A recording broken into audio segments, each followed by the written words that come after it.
Bismillahirrahmanirrahim. Assalamualaikum warahmatullahi wabarakatuh. Surah An-Najm adalah salah satu surah yang terdapat di dalam Al-Quran, yang terletak pada juz ke-27, dan terdiri dari 62 ayat. Kata An-Najm sendiri diambil dari kata yang terdapat pada ayat pertama surah ini, yang memiliki arti bintang. Secara garis besar, isi pokok dari surah An-Najm berkaitan dengan masalah akidah, keimanan, serta pembenahan terhadap akidah kaum musyrikin Quraisy yang menyimpang. Di dalamnya dijelaskan secara tegas mengenai kebenaran wahyu yang diterima oleh Nabi Muhammad SAW langsung dari Allah Subhanahu wa Ta'ala, serta penolakan terhadap keyakinan batil mereka yang menyembah berhala seperti Lata, Uzza, dan Manat. Surah ini juga mengisahkan peristiwa agung Isra Mi'raj, di mana Nabi Muhammad SAW melihat tanda-tanda kekuasaan Allah Subhanahu wa Ta'ala yang paling besar di Sidratul Muntaha. Aspek-aspek utama yang terkandung di dalam surah An-Najm meliputi aspek akidah tauhid, kenabian, dan eskatologi atau kehidupan akhirat. Dari aspek tauhid, surah ini menegaskan bahwa segala bentuk sembahan selain Allah Subhanahu wa Ta'ala adalah batil dan tidak memiliki kekuasaan apapun. Dari aspek kenabian, Allah Subhanahu wa Ta'ala mengukuhkan bahwa apa yang disampaikan oleh Nabi Muhammad SAW bukanlah kebencian atau kesesatan, melainkan wahyu murni yang diwahyukan kepadanya melalui malaikat Jibril alaihissalam dengan izin Allah Subhanahu wa Ta'ala. Sedangkan dari aspek eskatologi, surah ini mengingatkan manusia tentang kekuasaan Allah Subhanahu wa Ta'ala dalam membangkitkan kembali manusia, serta menegaskan bahwa setiap manusia akan mendapatkan balasan yang adil sesuai dengan amal perbuatan yang telah mereka kerjakan selama hidup di dunia. Ditinjau dari segi sejarah turunnya, surah An-Najm tergolong sebagai surah Makkiyah, yakni surah yang diturunkan di kota Mekkah sebelum Nabi Muhammad SAW melakukan hijrah ke Madinah.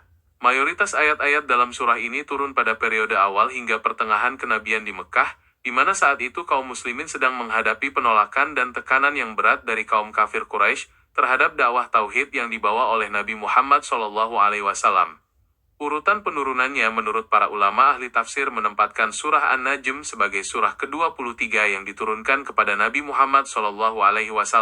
Meskipun di dalam mushaf Al-Quran resmi saat ini, surah ini menempati urutan yang ke-53.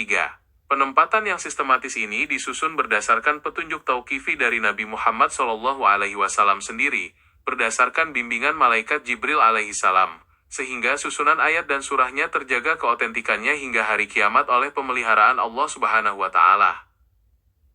Surah An-Najm juga memuat kisah mengenai kedudukan malaikat Jibril alaihissalam yang memiliki kekuatan yang sangat besar, kecerdasan yang luar biasa, serta rupa yang asli dan sempurna ketika menampakkan diri kepada Nabi Muhammad SAW di ufuk yang tinggi.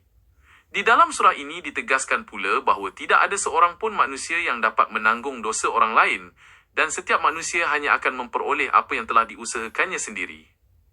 Usaha atau amal perbuatan tersebut kelak akan diperlihatkan balasannya dengan balasan yang paling sempurna oleh Allah Subhanahu wa Ta'ala. Kandungan berikutnya di dalam surah An-Najm adalah penegasan mengenai sifat Allah Subhanahu wa Ta'ala yang maha kuasa atas segala sesuatu, termasuk menetapkan kematian, kehidupan, kekayaan, kemiskinan, serta penciptaan pasangan berpasangan seperti laki-laki dan perempuan dari air mani yang dipancarkan.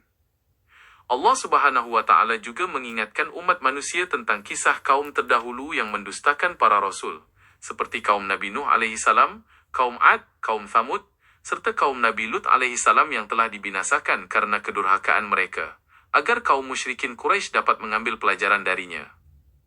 Pelajaran penting yang dapat dipetik dari surah An-Najm adalah kewajiban untuk menyembah hanya kepada Allah Subhanahu wa Ta'ala semata dan bersujud kepadanya, sebagaimana ditegaskan pada ayat terakhir surah ini yang merupakan ayat sajadah.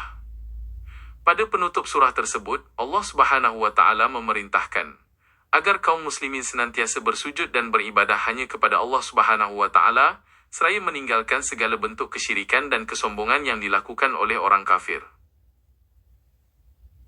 Demikianlah uraian yang mendalam mengenai surah An-Najm ini, namun perlu dipahami bersama, bahwa penjelasan di atas tidaklah seluas makna yang sebenarnya, melainkan hanyalah sekelumit mutiara hikmah yang dapat digali dari samudra luas Al-Quran. Semoga cahaya ayat-ayat suci ini senantiasa menerangi hati kita, meneguhkan keimanan kita kepada Allah Subhanahu wa Ta'ala, serta menuntun setiap langkah kehidupan kita di jalan yang diridhonya. Saya ucapkan terima kasih atas perhatiannya.